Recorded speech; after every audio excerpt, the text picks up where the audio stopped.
Hello everyone, my name's Botanist Cool. Today we're painting an Annihilator mech in the colors of the Mosswood Rangers. Now the Mosswood Rangers you guys have already seen are stone based and they will have moss painted on them later. However, to lead each mech, or to lead each lance of mechs, there is a different colored mech, which is going to be taken on the brick color. So all these guys have a stony color. And this mech will not follow that convention. Instead, it'll have a brick color. Which what I'm going to do is I'm going to mix Mechanic Standard Gray and Doombull Brown to give me this really nice brick color that I end up really liking in my testing. So basically one part each, essentially. So just like one little bloop. Wipe off that thing.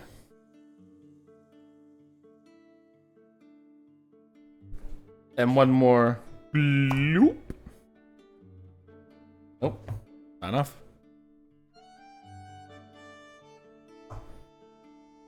There we go.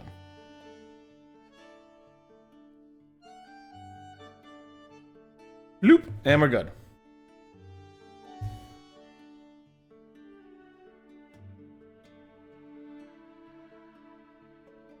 So let's mix these two colors together to get that nice brick color I really like. We have done this brick color before, and we've done it on a Visigoth way back when. I like it. It's a really nice color.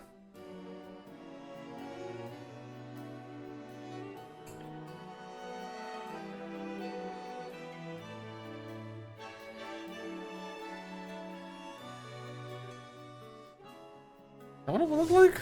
Hold on. Alright, time to get it out. It's been a while.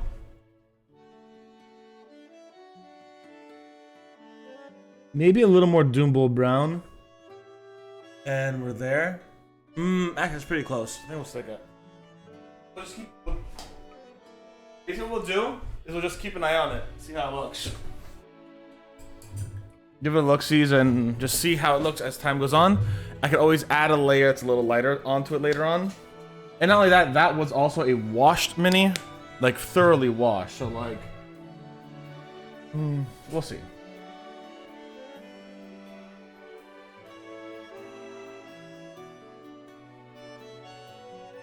Let me actually do this. Where's my Doombull Brown?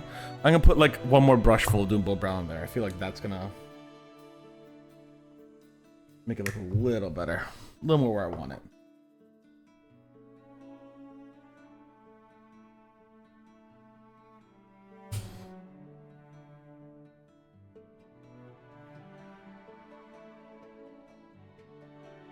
Okay, let's give it a shot.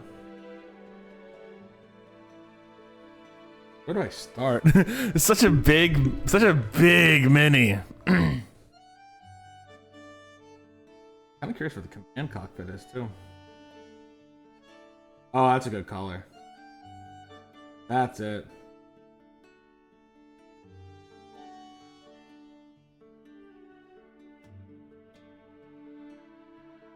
That's fucking it, baby.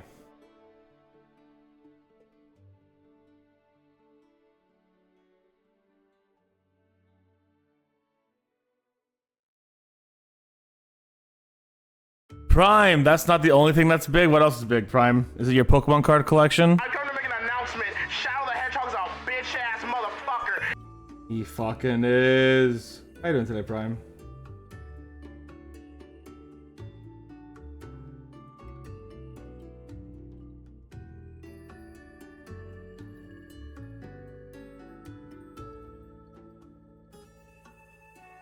I saw y'all in Sleepy's chat, which Sleepy's also streaming a beautiful game.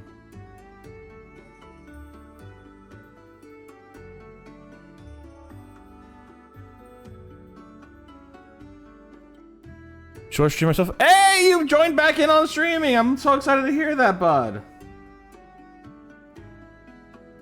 What are you streaming?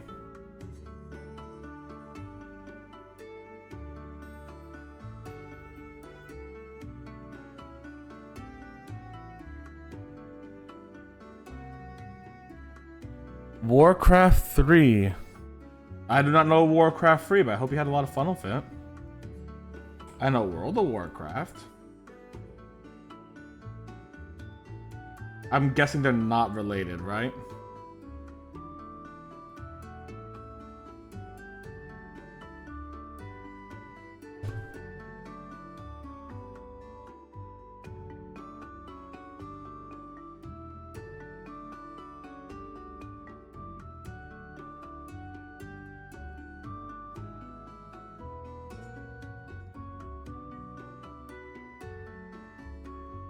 Actually, yeah, save me. Oh shit. Okay, so this is like a World of Warcraft RTS. I know you mentioned you wanted to do RTSs and like strategy games.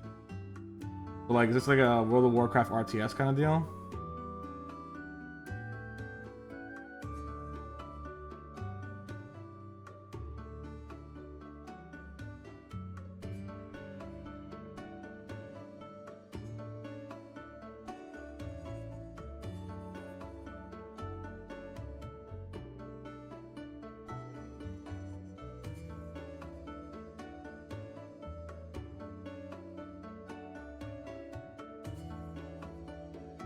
So before WoW was an RPG, it was an RTS. Okay, yeah. That was right, it is an RTS. Nice. I'm psychic, guys. I'm psychic. Goated with the sauce, as the kids say.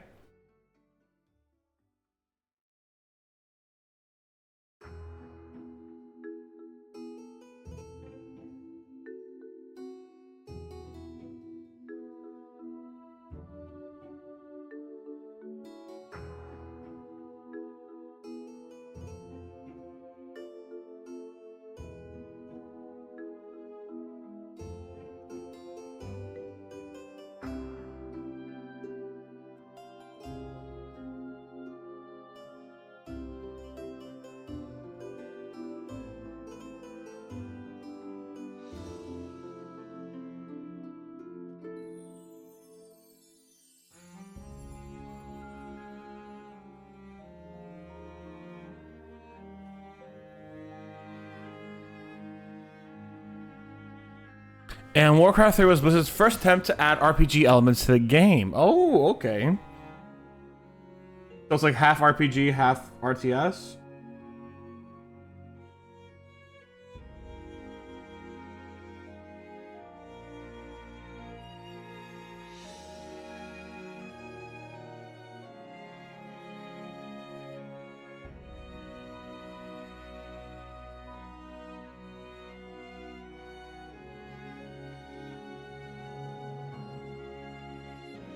Kinda, okay. That's kinda cool. So what elements does it take of each one? Like, is it like, oh, you control multiple characters, but these characters all have like RPG, like, leveling up systems, or like...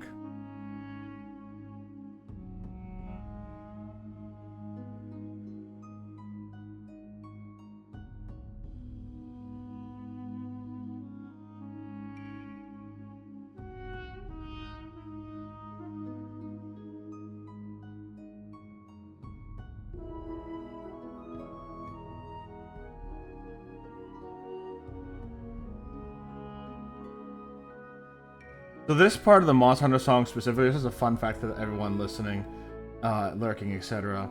This specific part of the song reminds me of Fire Emblem Awakening. Bum, ba-da-dum, bum, bum, bum.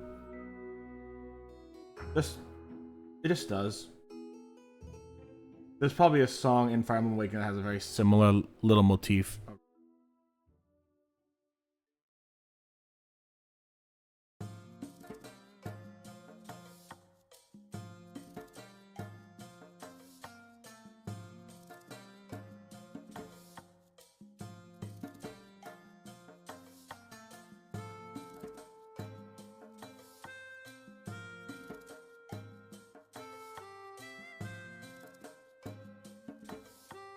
So you have here units that level up and have to pick different stats from items. Oh, okay. So the RPG elements solely like link to those hero units, and that's it. And then you just get like your standard units that you use as RTS kind of guys.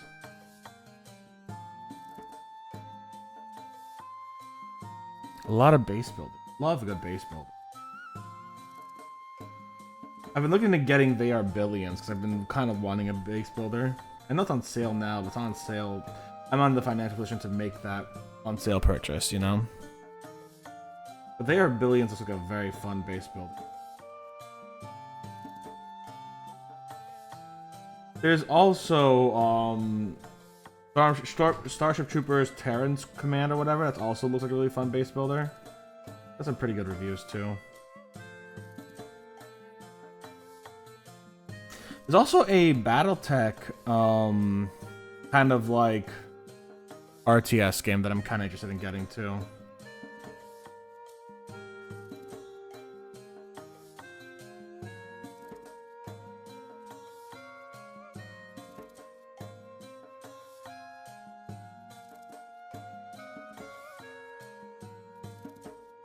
I don't know if it has base. I don't think it has base building, but it looks great. Is it RTS or is it turn-based? It's turn-based like XCOM, actually. Excuse me. That's what it is. Well, it's not quite an RTS. It's just a TS. Time strategy game. Blow up the bad guys. There's a lot of story that is more than just. That's awesome.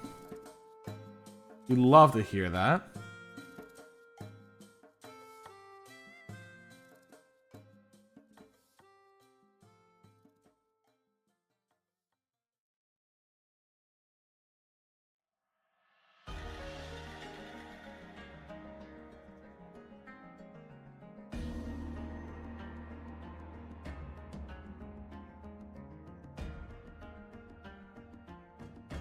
Love to hear when they do a good job on the story.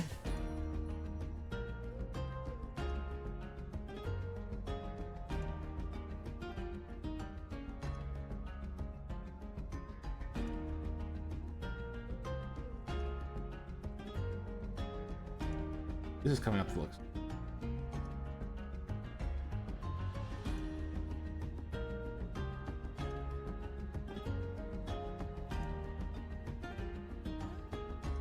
That was most of the missions. Okay, so most of the missions in like Warcraft 2 and 1 were just not engaging.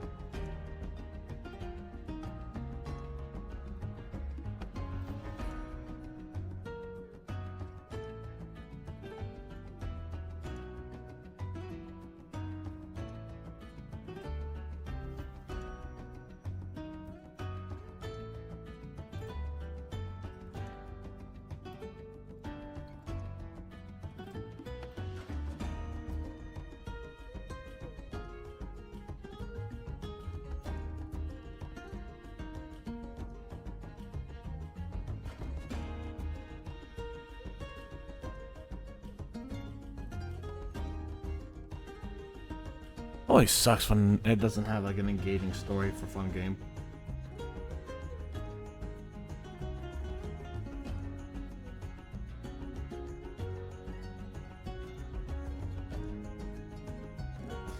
I don't remember the story of Command and Conquer, but I remember liking the gameplay a lot. Command and Conquer, the gameplay was so much fun. I don't remember the story though. Although I remember Age of Empires. Not Age of Empires. Age of Mythology. Age of Mythology. That was a fun story with Arcantos of Atlantis and all that kind of stuff. And I went to fight in the Trojan War, and then oh shit, everything fell apart. And they had to go to like Egypt and Norway and shit to get back to Greece. Which is fucking wild.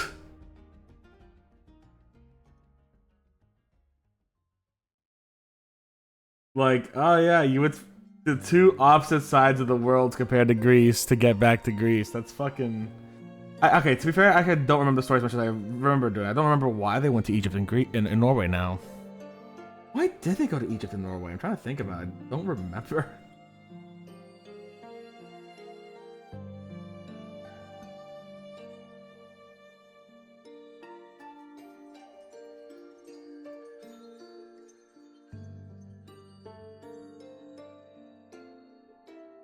I just remember being happy with the gods. They'd be like, oh yeah, cool, there's Greek gods and shit. Love that.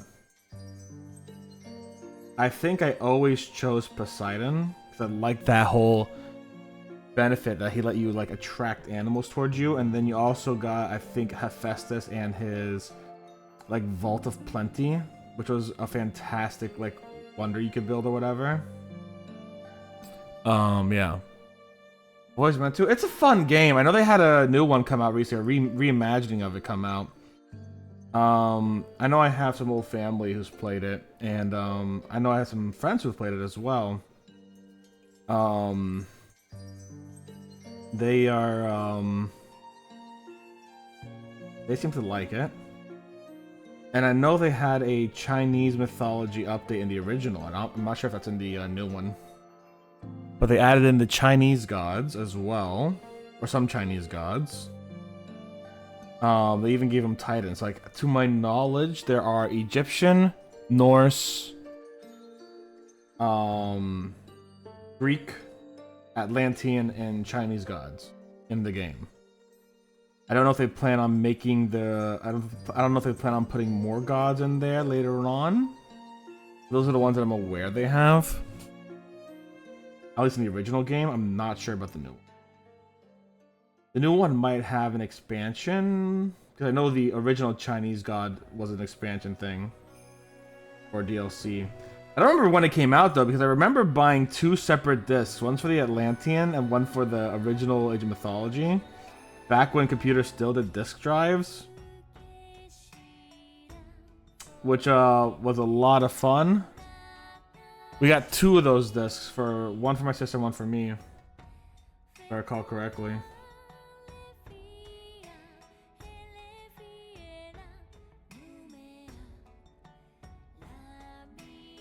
Good game. I remember playing Age of Empires first, and I was really disappointed in the lack of cheat codes in Age of Mythology, actually. In Age of Empires, you could summon a Atwalker, you could do really silly shit with those cheat codes. And I loved cheat codes. Still do. I think there should be more cheat codes in games this day. As like silly little Easter eggs and fun goofs and gags and haha hee-hees. But yeah. Disc did an expansion, one had one? Yeah.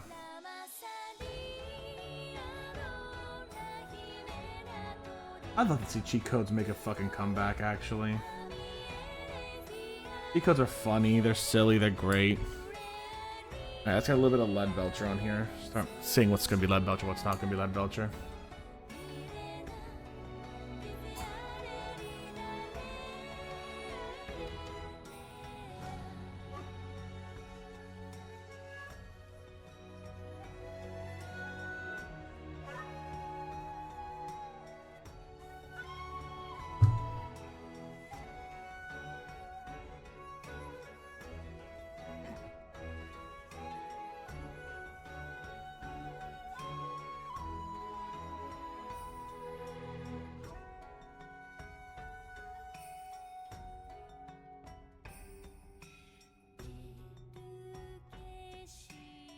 Also, I've been listening to... I just recently finished a video on the second Succession War in Battletech.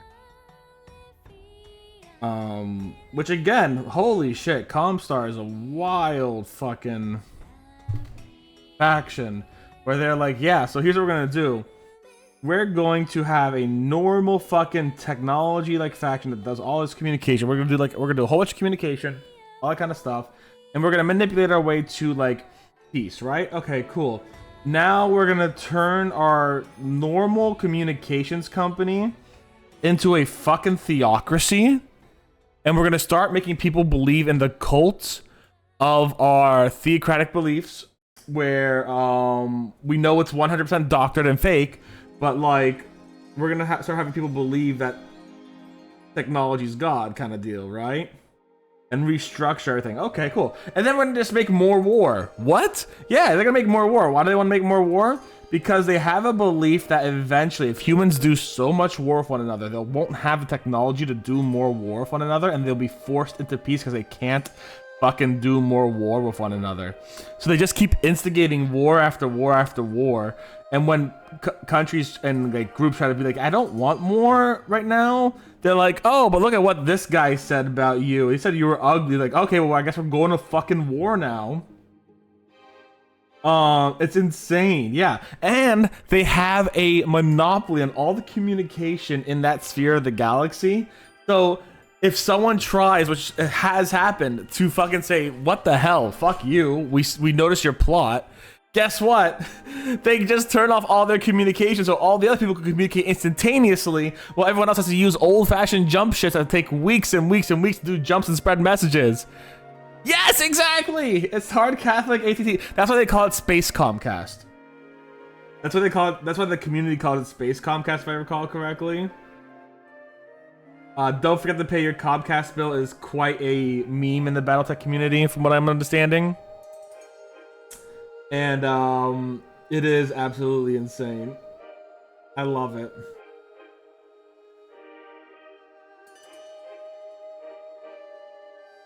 But now I see why people love Comstar so much. Out of the not only that, there was during the clan invasion from Comstar, and the leader of Comstar at the time. So all right, here's some quick BattleTech lore.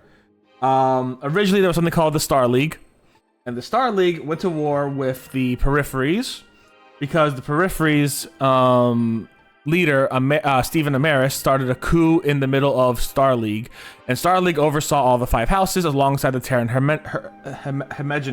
Hermegeny. And so Star League went to war. They did this whole war thing.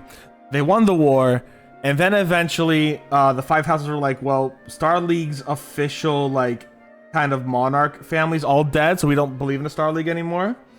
So they're like, oh no, now I'm the first lord, yada yada, the whole big succession thing. That's why they call it the Succession Wars. And this guy named Alexander Kerensky, the badass he was, said, I'm not going to be the Star League's leader, because even though, like, in all reality, I've been leading the Star League Defense Force while the Star League's been dead and saved everyone. I'm going to take a group of people and just go into exile, right? So he did. And that made the clans. Long story short, that started the foundation for the clans back in the peripheries of space, which became extremely technologically advanced because they weren't at war 24/7, and they had things like rules of engagement that they, you know, wouldn't be using weapons of mass destruction on one another and yada yada yada, right? So they advanced their technology immensely, all the while the inner sphere is just bombing each other with nukes and shit 24/7, right? Anyways, some of that force, some of Alexander Kerensky's force, decided to stay back in the inner sphere and made Comstar by taking the remnants of the Star League and making that communication systems with it. So when the clans came back to correct, quote unquote, the fucking inner sphere and change its trajectory, they ended up meeting up with Comstar in terms of challenges. So like, they're like, okay, we issue you a challenge and we will have this thing. We will not put mechs that are more powerful than your mechs and yada yada yada, right? Because they're very honorable in that way. So what happened was, the guy leading Comstar at the time goes, hey, listen, how about this? You guys come to one planet, we'll have a war on one planet. And each of your clans has to claim one city on this planet, right? That's it. I think there's like 20 clans at the time. And so they go, yeah, sure, we'll do that.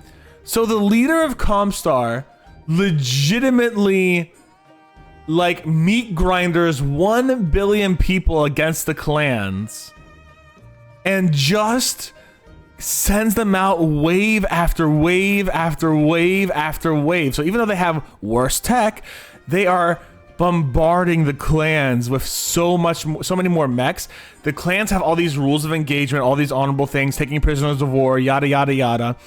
The fucking inner sphere doesn't do that. The inner sphere has at this point done 3 succession wars over 280 years. They have no quarters as their fucking like primary battle tactic. They do not care you win.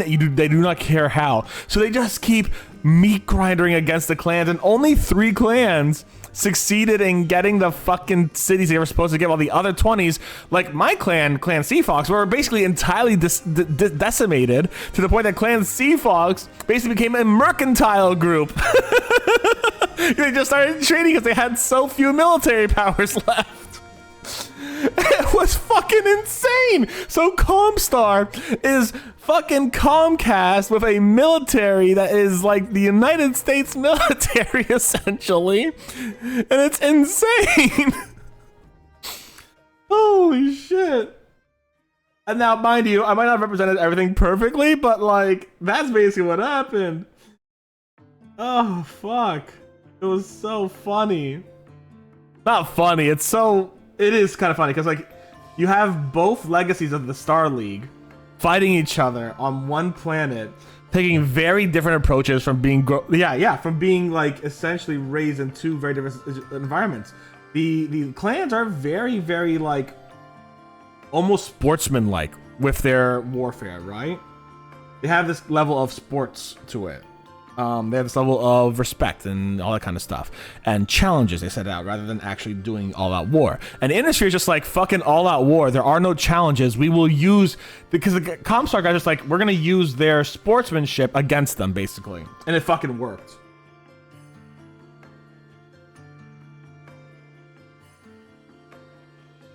And the sad thing is, like, so the clans created these things called the Omni mechs, which, to my understanding, are insane fucking mechs that are very versatile and can swap out parts extremely easily. The Inner Sphere didn't have this technology until the clans accidentally gave it to them via losing in all these fucking battles to Comstar.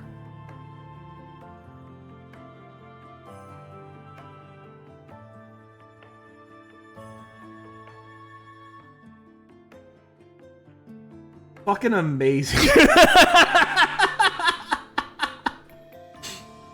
Absolutely fucking amazing.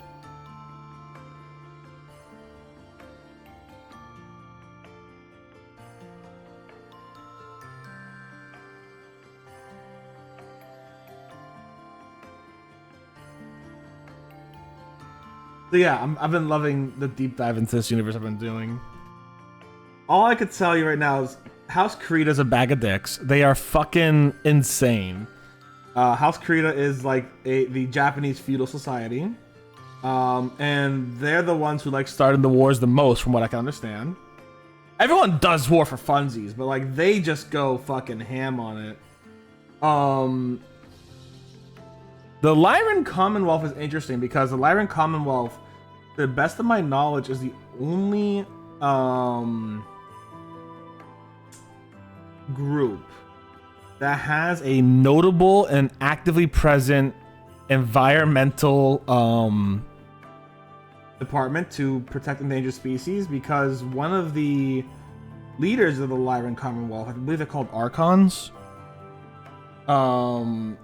she gave her mother, because she was a kid when her father died, right?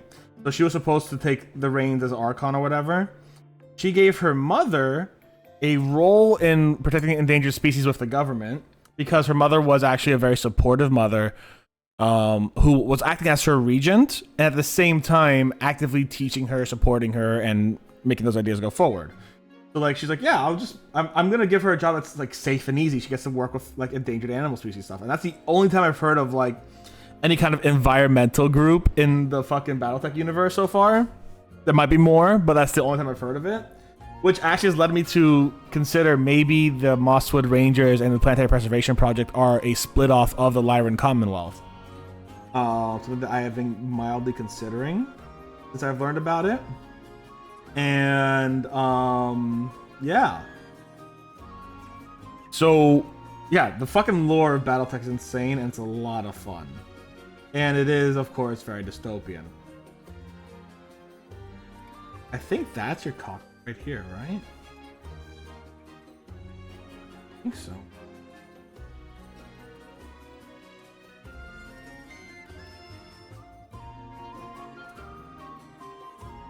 So yeah, I've been enjoying BattleTech, if you couldn't tell.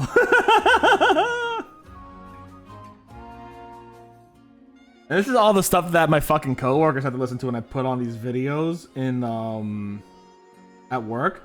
And the funniest thing is my boss actually goes, Steph, you are not allowed to listen to videos on your earphones. You have to like, you can't use earphones. You can use a speaker though. So I put on the speaker and they're all like listening to stories about how like their interplanetary politics and genocides happening because one guy got his honor destroyed and the other guy took a planet and the other guy did this and yada yada. Like there's this one battle. So House Kurita has their leaders, and in one planet, I don't remember which planet it was, they ended up killing their leader because he went to battle there. So the next leader decided, all right, we're gonna kill everyone on this planet basically. And instead of just using weapons of mass destruction, he gets his people to gather them all up and either shoot or sword them down. And Comstar, which had a base here and was still neutral technically, so they couldn't touch Comstar or else all their communications would go down. Comstar got leaked footage from Kuritan Resistance, who hated doing that, and sent that out to the entire galaxy essentially. And the entire galaxy watched as like a handful of soldiers massacred hundreds of thousands of people by hand instead of by pressing a button. And that ended up having enlistment in every other fucking house go absolutely fucking insane, which led to that war only picking up and more people dying, more people getting thrown to the meat grinder and all that kind of stuff. And House Kurita getting one of the worst reputations from that. Rightfully so, mind you, but still. That's what my coworkers have to listen to now, because they're just like, Steph, you can't wear headphones anymore. Like, all right.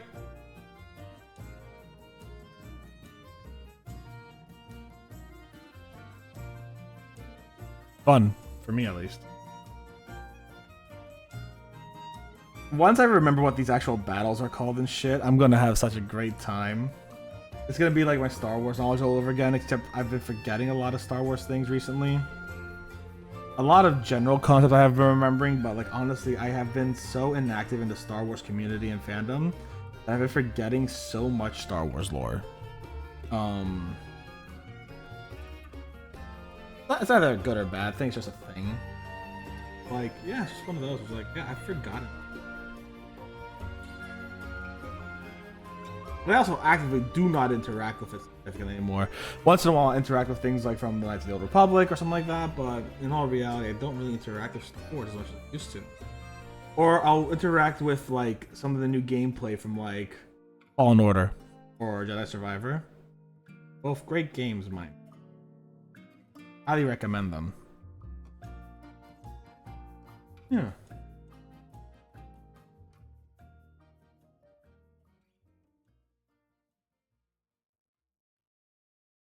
And I still need to finish Expedition 33.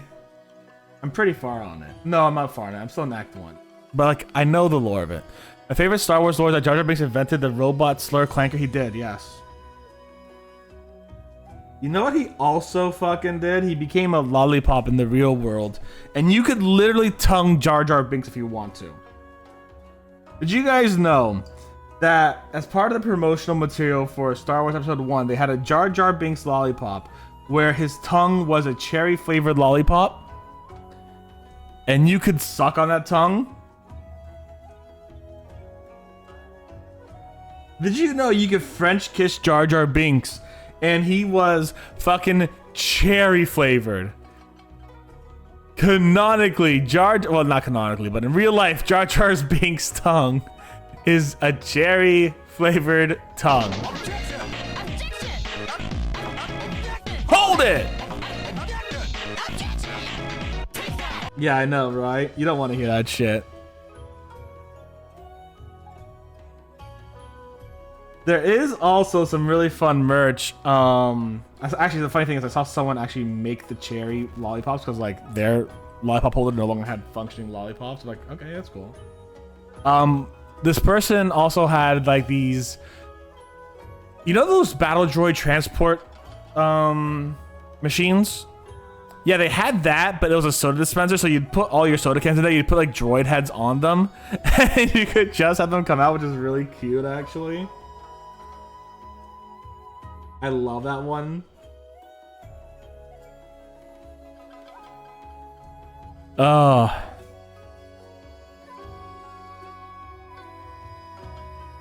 What else is some fun miscellaneous Star Wars lore? Okay, actually, something I really like. So I kind of got this recently. Darth Maul is such a king and such a feminist king. I'll tell you why. When he talks to fucking Ahsoka Tano, he refers to her as Lady Tano. Like, ah, yes, fucking graceful, majestic. This is a badass duelist. She is Lady Tano. She gets this fucking respectful title. Probably because he was raised in a matriarchal society, but still, you know, he is respectful towards Lady Tano, who he sees as an equivalent warrior, essentially. Or that's how it reads, right? But yeah, oh yeah, no, that bastard Obi-Wan Kenobi, who is Tano's fucking master's master. No, he just doesn't get anything. He just, oh yeah, that bastard Obi-Wan. He never uses bastard, but like that's what it feels like. He's like, oh yeah, it's Obi-Wan fucking Kenobi, you know. But it's Lady Tano, specifically referring to Ahsoka, which is the funniest shit. I just saw that on like a Tumblr post. I was fucking cackling reading. I'm like, oh my god, yeah, it's so fucking true.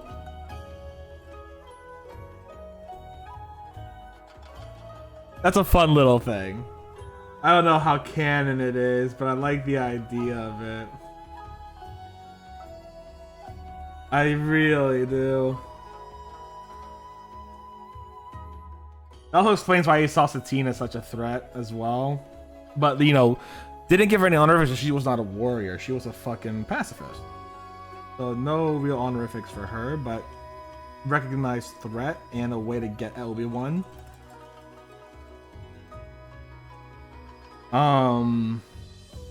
Yeah, I don't know. Maul's fucking hilarious in that way.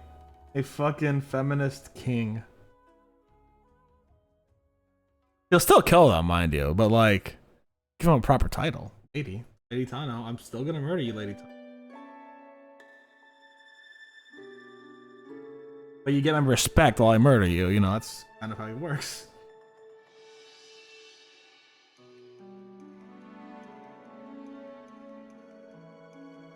He still doesn't murder. He still doesn't murder. He still doesn't murder. Yeah, 100%. I'm not saying he doesn't do the murder. He just does it respectfully.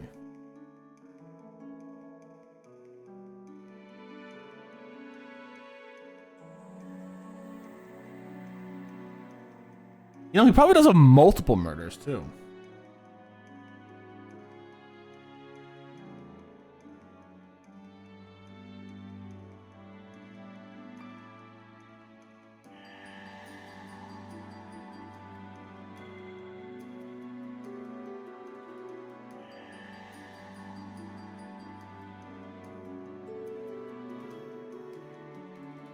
That's another fun bit of Star Wars lore. What else is there that I remember?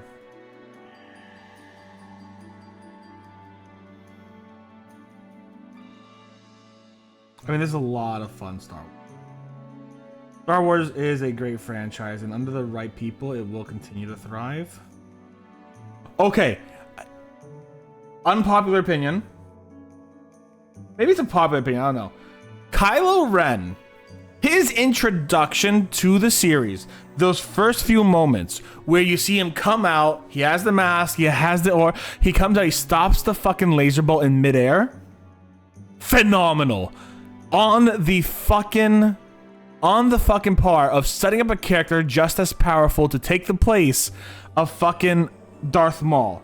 Just as powerful, just as menacing, just as strong, just as threatening. He had an amazing introduction and an amazing fucking like story beat building for him in those first like 10 minutes of the fucking film. And then the rest of the film fucked him up.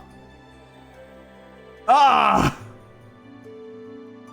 think everyone will agree that the rest of the film fucked him up, but like I think his introduction was top tier. fantastic way to introduce a new threat to the main characters. I think his introduction was phenomenal. They squandered him. They fucking squandered Kylo Ren, in my opinion.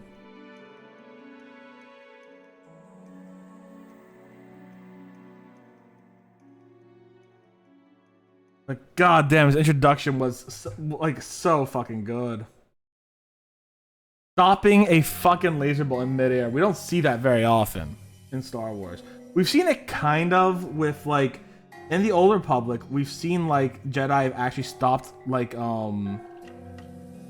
we've seen Jedi stop lightsabers with their hands using the Force alone. So like we've seen crazy shit like that before, but not often. Yeah, no, strong opening's very strong, but the rest of it was garbage, 100%. Strong opening was the very strong. The rest of it was garbage. That scene where he's with his father, though, where he's with Han and Han's and he's just like, I don't know if I have the strength to do it. I think that is a very good scene, though. I think that him meeting Han on the end of episode 7, that's a fucking amazing scene too, though. I think that's an amazing scene because there's two implications. One, Han killed himself and prevented Kylo from doing it. Or two, Kylo went through with it and was able to really was able to fully commit to the dark side, which obviously didn't last very long. But like, I think that scene is phenomenal. Where Han Solo dies, I think that is that's the best scene of that fucking film. It's a good fucking scene, dude.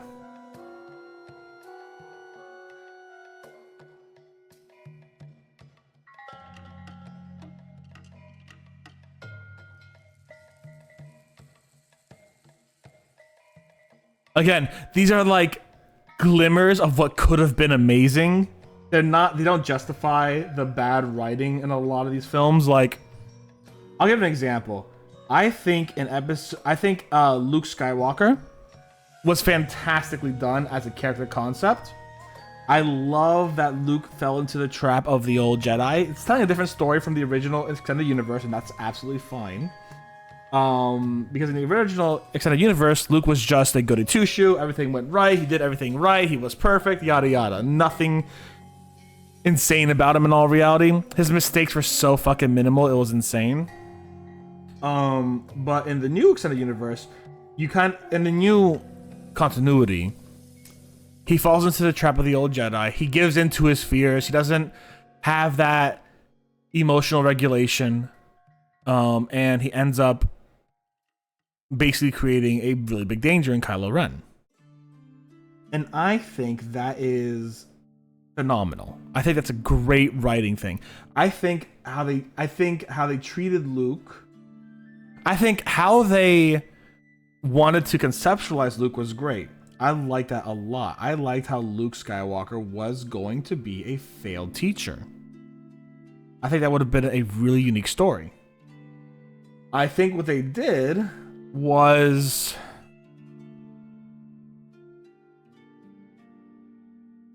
pull too hard on making...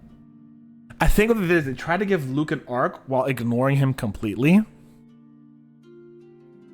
And as such, everything he did felt so fucking hollow.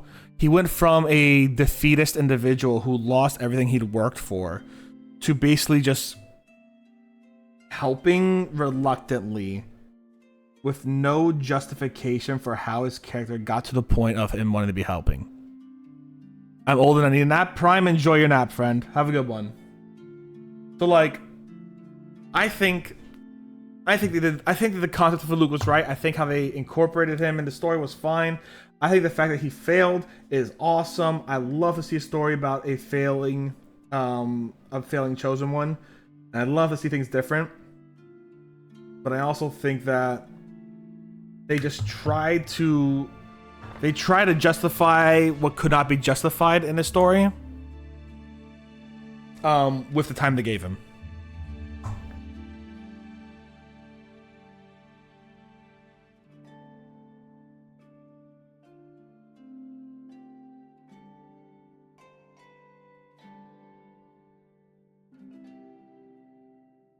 And I would love to see them do better with it in the future.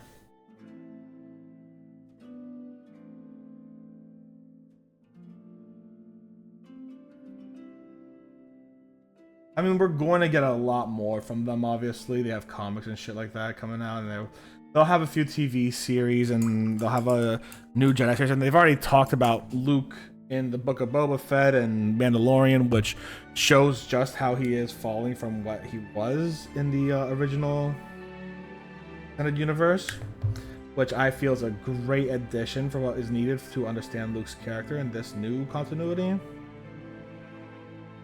Like, he absolutely beefed it with Yoda. Oh, Baby Yoda. With, Grogu. Absolutely fucking beefed it. He failed that 100%.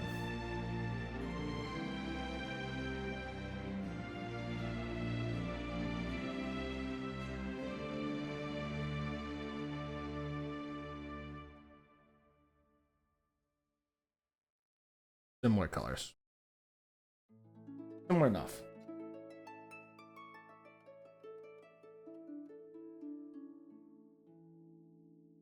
Oh, that a little more gray. Or, actually, it's fine because we're doing a second layer, and I wouldn't mind it being a little redder, actually.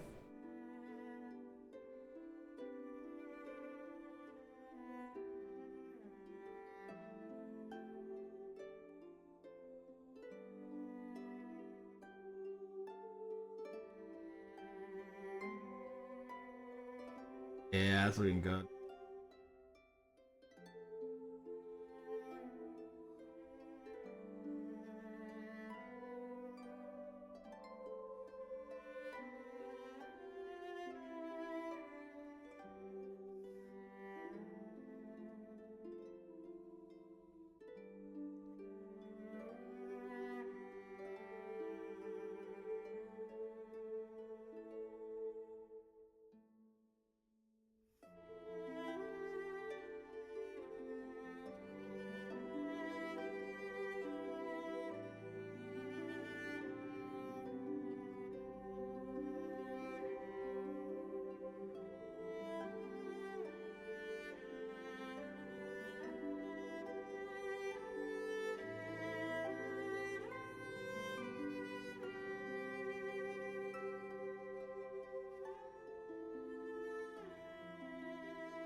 Yeah, those are my thoughts. Again, though, it's been such a long time since I've sincerely interacted with the franchise. Rogue One was by far my favorite movie of the recent ones. I say recent, it came out probably like 2016 at this point, 2014 at this point.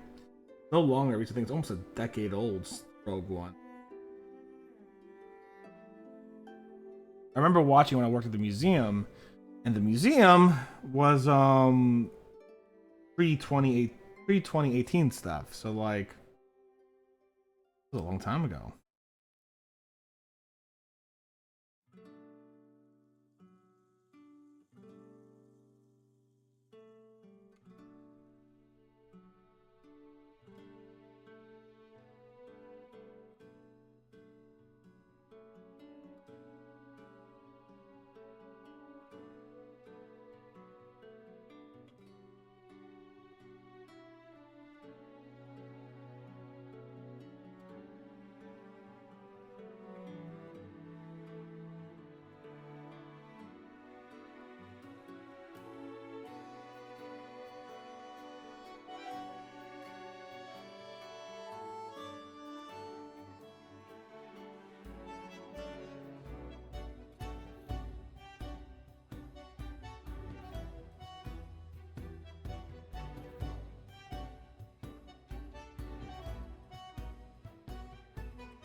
And to be absolutely clear, I don't know how to fix Star Wars franchise. I don't.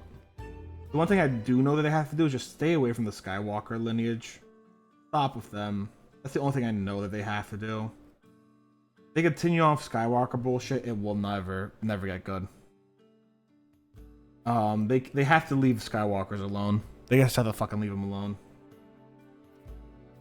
They're done. Talk about new stories. I actually like the concept of the Acolyte. I think that on certain parts of the Acolyte, there were some really meaningful scenes about how the Force, the Master Bond Apprentice, and all that kind of the Master Padawan relationship and all that kind of stuff. I think there was some really good stuff there. The fact that what's her name, the Apprentice, led her own Master's Kyber Crystal is fucking insane, right? So like, I think that there's a lot of great storytelling opportunity in the Acolyte. I know they kind of fucked it up from what I know, but I think that they could have done so much fucking better. I think that that is the right way for Star Wars to head into the fucking story. I think that they could definitely do a lot more with the Galactic Civil War. I think that is a great place they could still do more stuff in and really solidify a lot of stuff. I think the hate the Acolyte got was a lot not deserved. As is most of Star Wars hate in all reality. Most, I say. Cause like, I don't know if you guys remember, Ahmed Best came back as a Jedi Master in The Mandalorian. And everyone was fucking cheering and all that kind of stuff. They're like, oh, our boy's back, Jar Jar's back, but he's a Jedi Master now. And fucking when Hayden Christensen came back, everyone's cheering even though they had fucking bullied the shit out of him for years and years and years. And I won't lie, I was one of the people who was very harsh on Hayden Christensen. Very wrongfully so, in my opinion.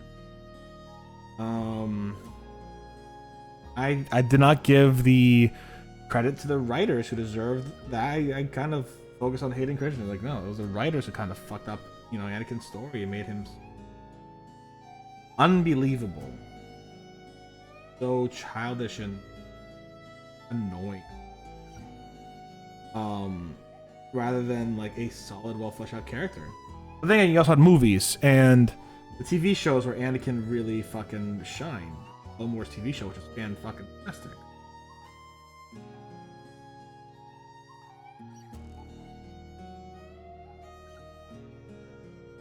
I loved it. I absolutely loved the Clone Wars.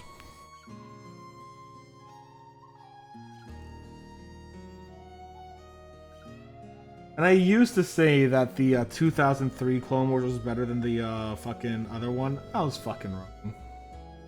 I was a fucking kid who loved Samurai Jack a lot, and I had a very big bait of nostalgia glasses and not understanding critical like plot points and stuff like that and how the story works. I was very wrong.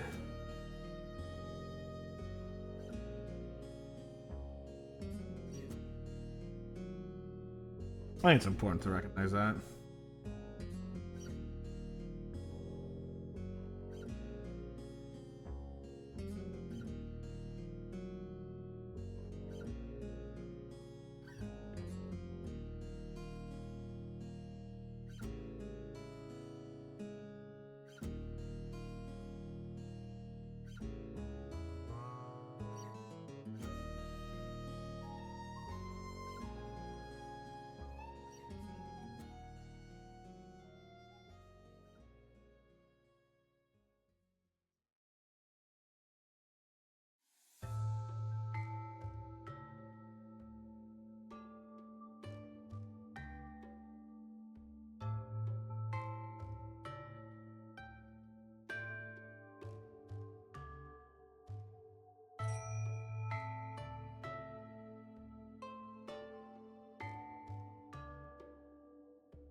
It doesn't have a lot of parts where I can just put a little bit of lead belch. Really why.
Look at that. That looks great.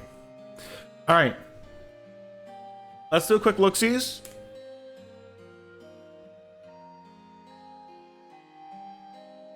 And then we're going to take a quick break, all right?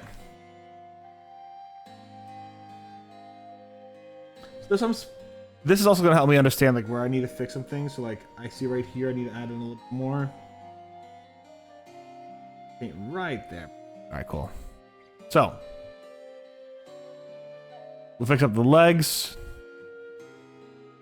We'll go through basically with a touch-up layer. See what I got to fix in the areas like here as an example. But that's coming out to be a really nice bricky maroon color. I'm enjoying it immensely. I'm not sure if I'm going to keep this area that color or if I'm going to change it back. We'll see. But yeah.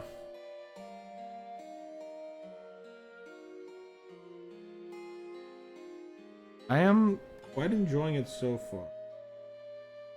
I think it's coming out real good. Yeah. And it'll look good because what we're going to do is we're going to also pin wash and highlight today and all that kind of stuff too. So that'll be fun. All right. Quick break, guys. Please make sure to rest and all that good stuff. See you in a second.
And we're back. Good job, Siri bot, for kicking another bot's ass. Let's go. Proud of you. All right, let's take care of some of these. Let's finish it up.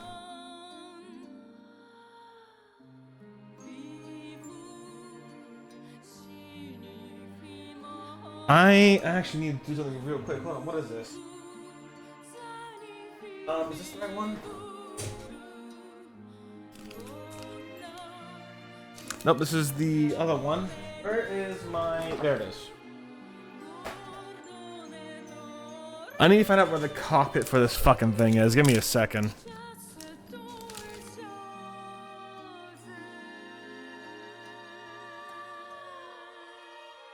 Right here, on the top, I told you. The tiny little fucker right there.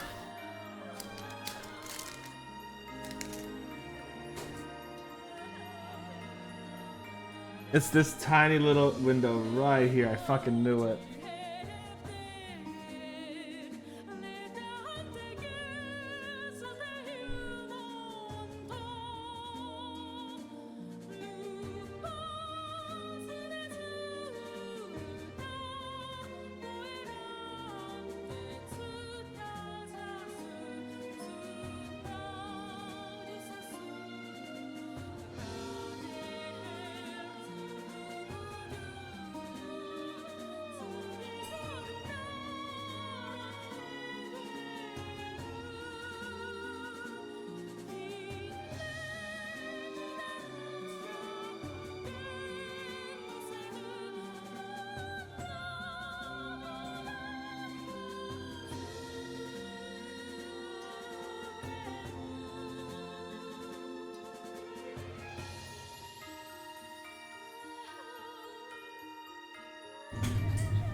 Alright, I'm back. Sorry about that.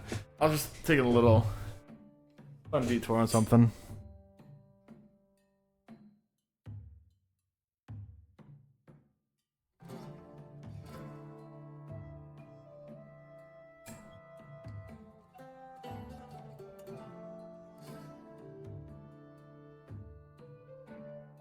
Yeah, if you like to support me, the best way to support me is to follow, like, and all that cool stuff. You want to take a look at the throne if you want. No obligation to. I took a few things off the throne recently, actually. Strange, huh? May have, bought some things before the tariffs were really gonna happen. But apparently now the federal courts are like, yeah, you can't put these tariffs through and the tariffs are on pause or some shit like that. So we'll see how that goes.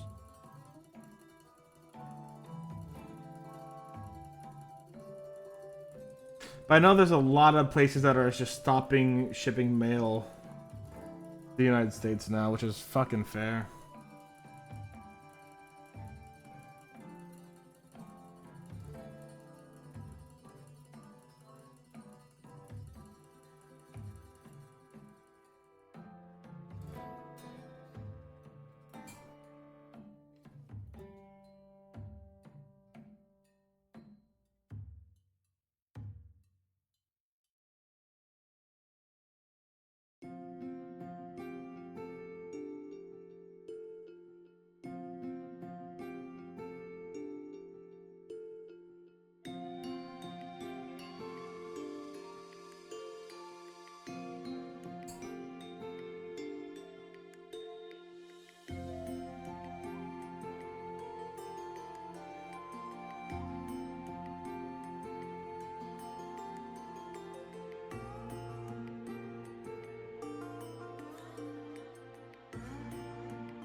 Shining in the night, upon wings you'll fly, up from the dark, brightening the sky, just like the sun, our salvation, enlightened by you. Oh, sacred star, light our way.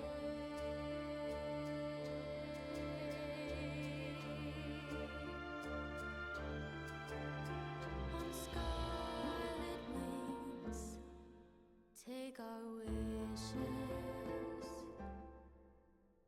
upon your way into the sky, soaring ever high, beyond anywhere, beyond the world to eternity.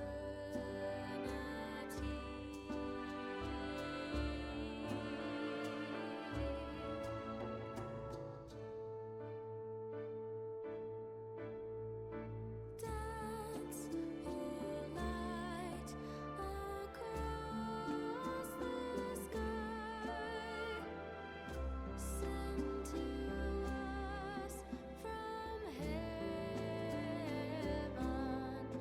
with flames you burn a crimson hue. Burn through all our destinies before the red sky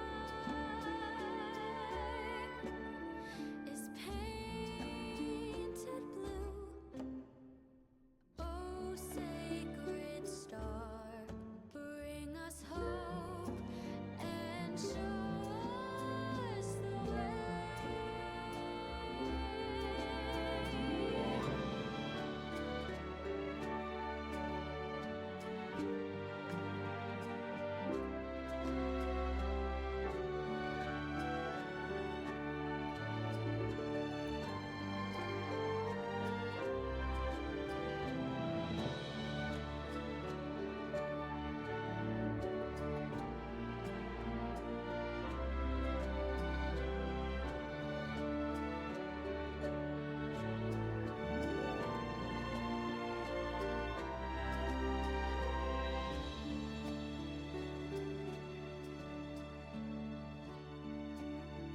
All right.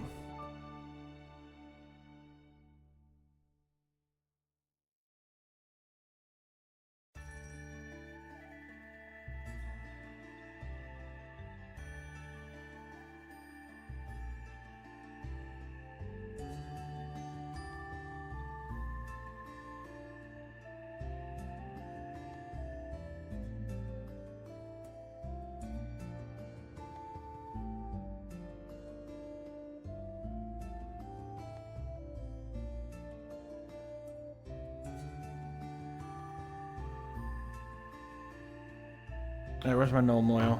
I'm pretty much at that point where I'm like, I'm ready to fucking wash. Now we're not gonna do the whole body wash like we've done before. We are just going to do pin washing. Because I'm gonna use a slightly smaller brush for most of this, and then maybe even a tinier brush for the rest of it.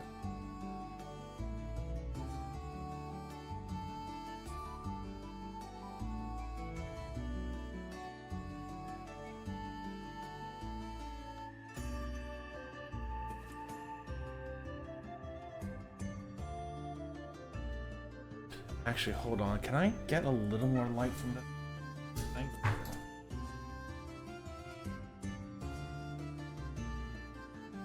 There we go. That's a lot better for my eyes, actually.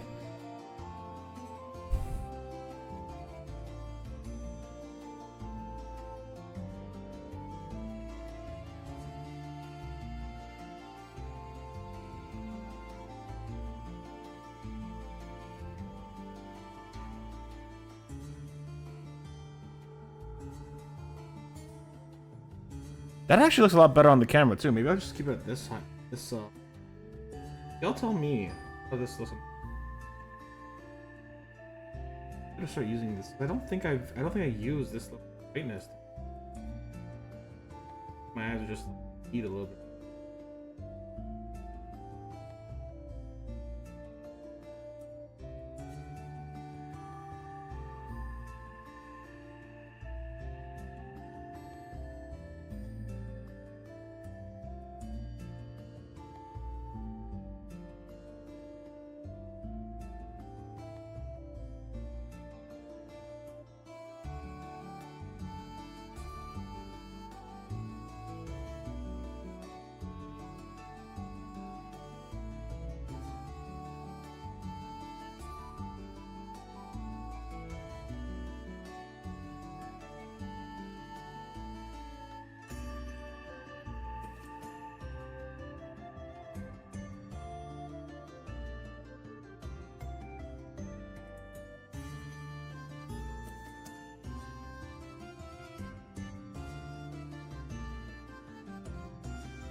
Ugh. If you are here and you're lurking, drink water, stretch, stop shrimping like I am.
Oh shit! Fuck me, dude. Sleepy and Raiders, welcome on in. You scared the shit out of me. You done scared the absolute living shit out of me. Mr. Cool, yeah. Sleepy jump scare, indeed. Sleepy, how are you doing? How was stream? You're playing the Grove of the Gods, right? That's what it's called? Another word, Grove is in there and no gods in there. I forget the order that it's supposed to be said.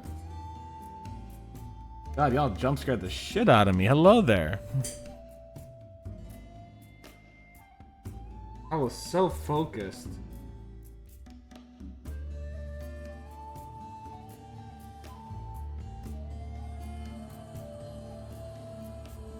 Great God Grove, there's some matchmaking today. Matchmaking? Wait. Matchmaking? Holy shit, alright. That game's a little more intense than I thought it was. Hell yeah. Hopefully it was a lot of fun.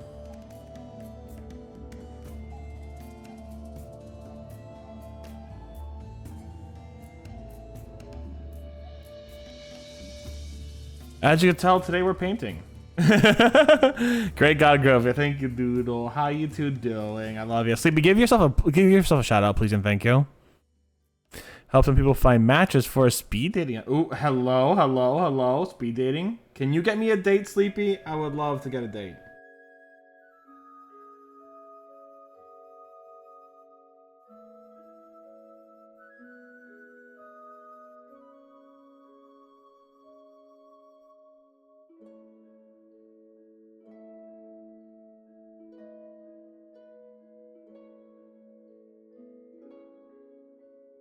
Let me hit up Killer or Finn for you. Thank you. Yeah. Thank you. Gotta keep it in the group.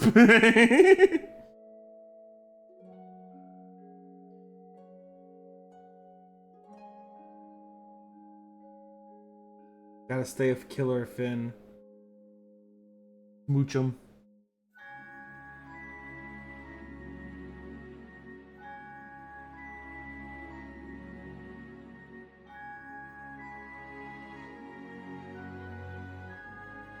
The friendship probably cool, exactly. Sorry, no girls allowed. You're not allowed in. Doodle's allowed in though.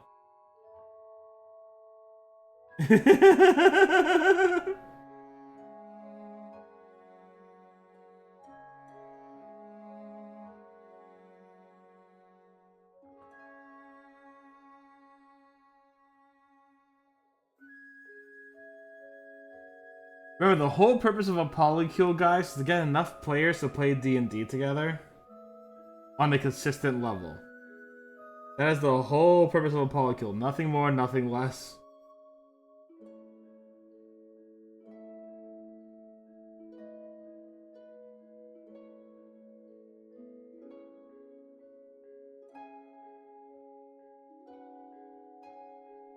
Oh, Sleepy, by the by. I don't think I've shown you yet. This is the mini I repaired. Because that part broke off, I had to remake it. That's the mini I repaired. And it looks pretty snazzy. That's a solid piece of green stuff that I had to repair there.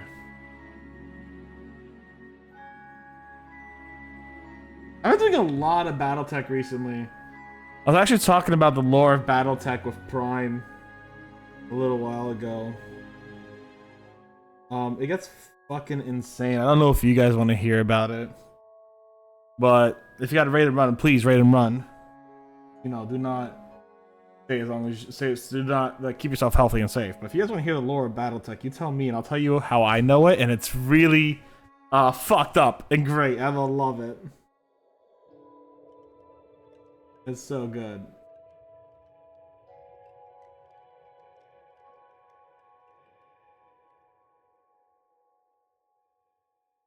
Oh, lordy, lordy, lord.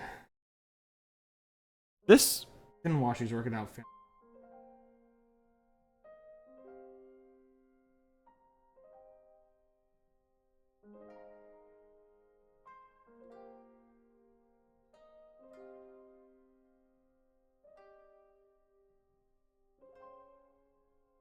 But again, if you guys haven't, make sure to just drink, stretch, stop shrimping. You know, live, breathe. That's important stuff. If you haven't breathed in a while, please breathe. Like, you know what? How about this? Everyone legitimately just take a deep breath if you can. Take a deep breath and release it. Let everything out through that breath of yours. So,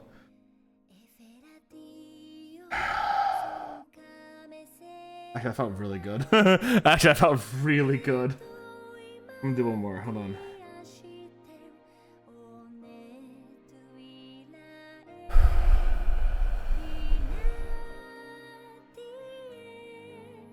God, that felt good.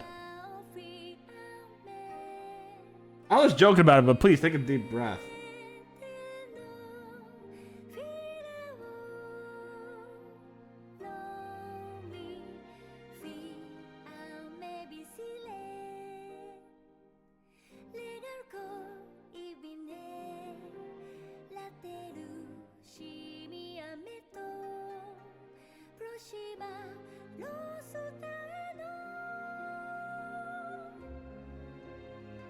I forget just how shallowly I breathe on a daily basis. Like, I typically breathe through my diaphragm Thank you, marching band, for teaching me how to breathe. But I do forget, like, I just do breathe pretty shallowly, typically speaking. I don't think I breathe as deeply as I should all the time, unless I'm tired or. But you know, I breathe through my diaphragm, and getting a good breath in every once in a while is just fucking amazing. You forget that, like, it's like you forget you've breathed, and then you breathe, and it's like, oh my god, I can breathe. It's so good. You know?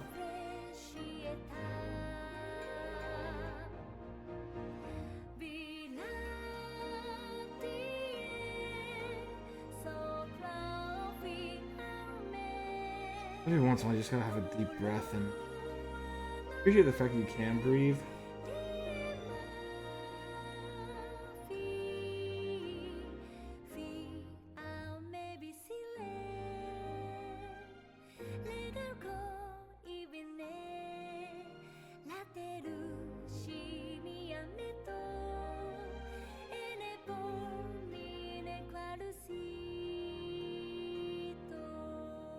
Oh, I also got SiriBot, or SariBot, fucking set up on my, stream now. So I get a dad joke at the beginning of every stream. It's great.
You know what? Let's change this color. Like, I won't do that.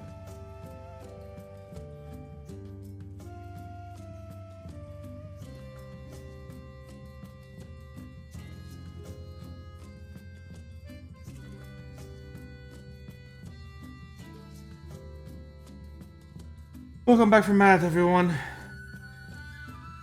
I'm still breathing in deeply. I'm enjoying breathing deeply. I'm enjoying taking it in deep.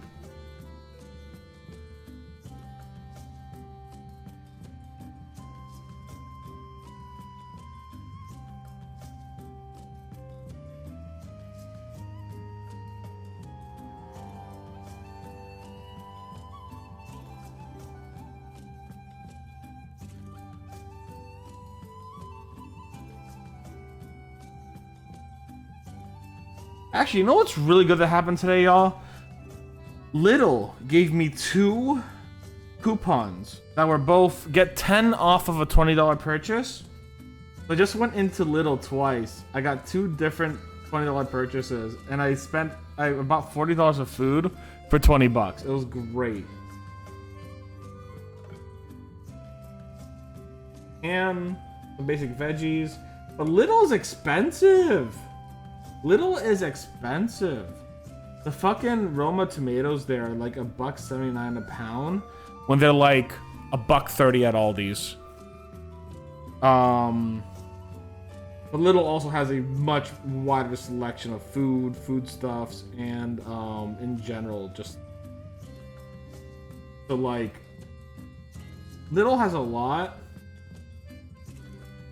and it is not as budget friendly as Aldi's, but it is more budget friendly than like Publix or Food Line.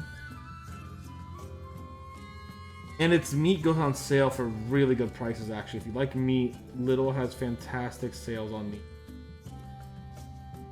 Like, I just saw pork chops for like $3 a pound. That's pretty awesome.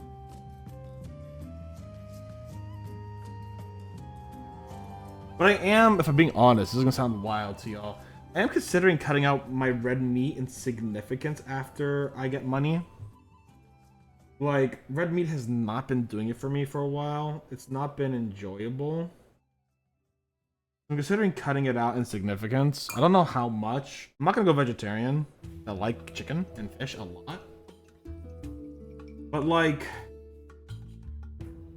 I haven't been enjoying like steaks as much or lamb.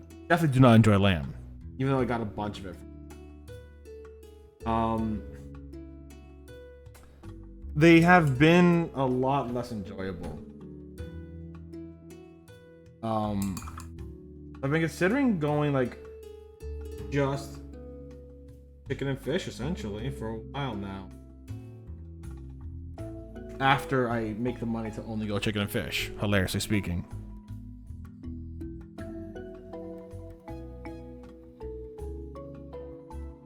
I don't think I'll ever go full vegetarian. And I don't think I'll ever stop eating like beef as an example. Like I like a hamburger here and there. But a hamburger just doesn't do it for me either as much as it used to.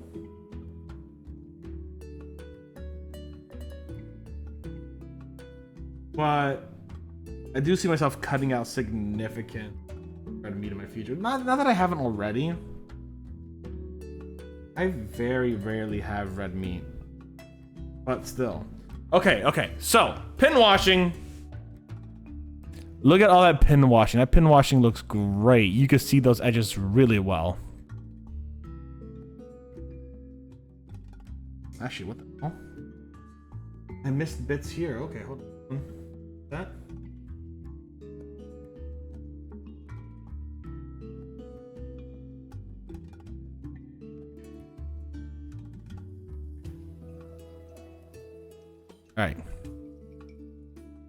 Alright, here we are. Annihilator mech in the brick color. Okay. See another place I gotta fucking touch up a little bit real quick. Hold on.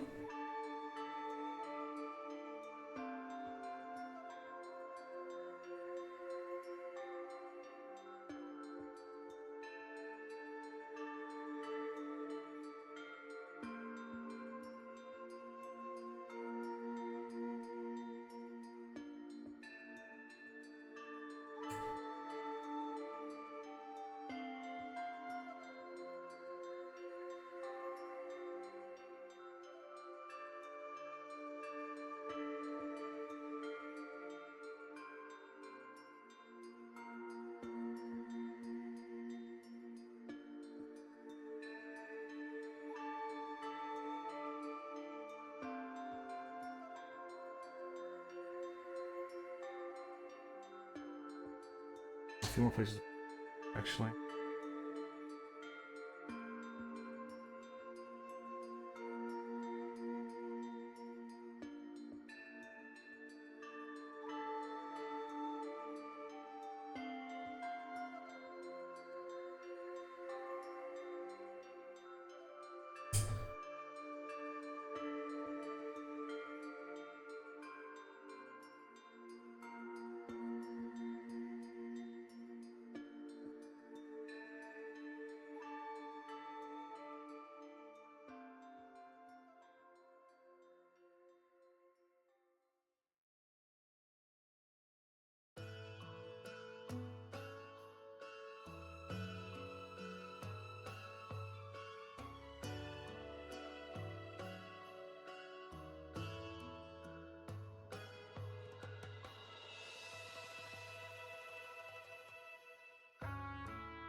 All right, now let's show it off.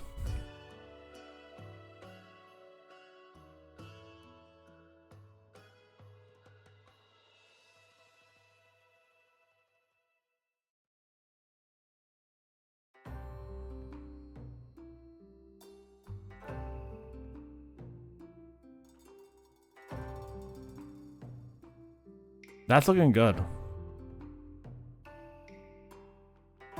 All right, we're gonna start the dry brushing process in a second. I gotta get a dry brush. I'm gonna go get that real quick. Then we gotta start mixing colors.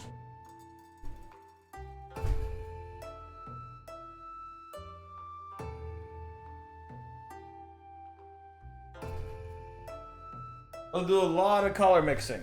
So, what we're going to do is, because I use Doombull Brown and Mechanist Standard Gray, I am instead going to use Doombull Brown and Uniform Gray, and then Doombull Brown and Gray Sear to make the next colors. Which both of them shouldn't take too much paint. I hope.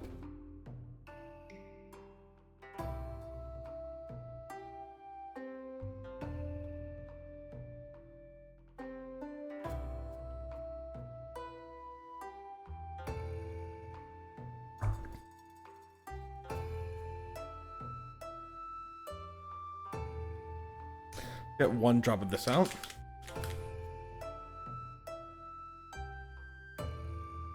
Right, 2 drops, never mind.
Actually, let's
This color is so fucking simple. Oh, it's not different enough. I'm gonna finish the dry brushing over it real quick because there are some bits that you can kind of see it.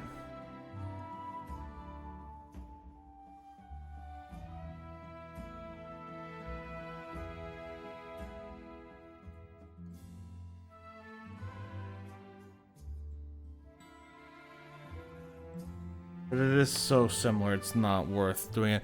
If I add a little bit more of the gray, that might make a difference. I added a little extra red. Oh, that's too much gray. Oops. That is way much gray. Okay, no, never mind, hold on. Shit, I'm not even gonna mix that. That's already a mess. Hey Chip, how you doing today, bud?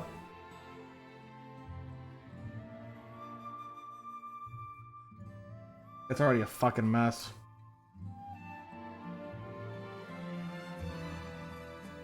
Alright, let's just go to Gracier then. Good, you doing pretty good, bud. We are vibing, hanging out. Just finished pin washing this guy. I'm gonna try to give him a decent dry brushing.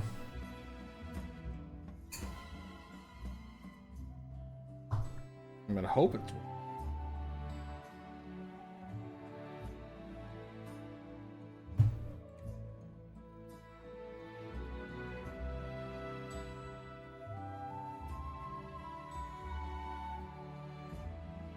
Oh yeah, that's probably gonna be a much better color. We'll see how that goes.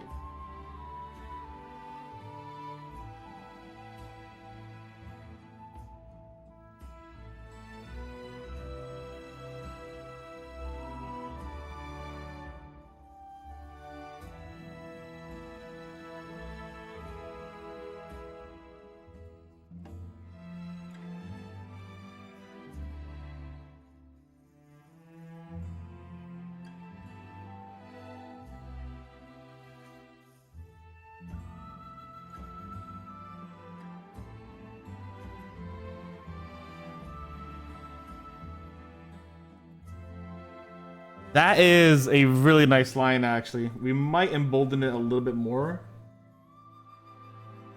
We will see.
All right, let's make it a little brighter. Try it one more time. This time we're going to be a little lighter with our application too.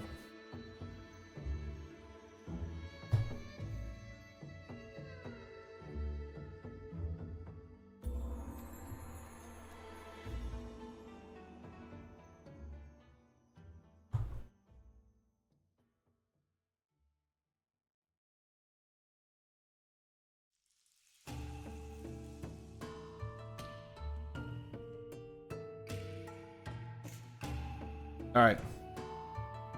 Try this color. This color is a very bright red. Comparative to everything else.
All right, I'm done. I'm stopping. For a few reasons. One, I'm going to be hanging out with a friend in like 5 minutes, so this is about the right stopping point. Two, I think I've done really good with this so far, so I'm very happy with it.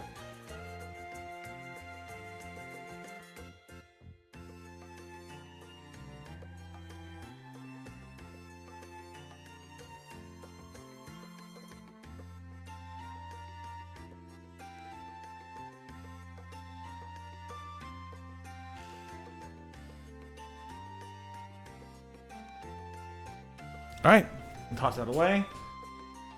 We're gonna do a quick cleanup and then we'll be right back. 1 second. Also, I made Earl Grey because it's chilly. Let's go.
All right, so let me show you guys this mini. This mini's looking great. I want to specifically point out the arm where, yeah, you could very clearly see that edging done so fucking well. Like, look at that color differentiation. It is solid. The raised parts look amazing. Throughout the entirety of the mini, you do see dark parts with edges from the dry brushing, which I might want to go over some of those dark parts again with just that base color of brick. But like you can see here, it looks good. Further down, it looks darker. And it looks phenomenal in my opinion. We have a lot of like moss to put on it later. So it's not done. But this is a battle ready mech. Like you can really see it here. I'm really happy with that. I may go over it again in the future. Or a great example here, you can see that pulling up all everything else. It just kind of has a little bit of an edging, but that's about it. And it's kind of nice. It looks great. Sides here, the panels here, you can see that. The feet you can see as well.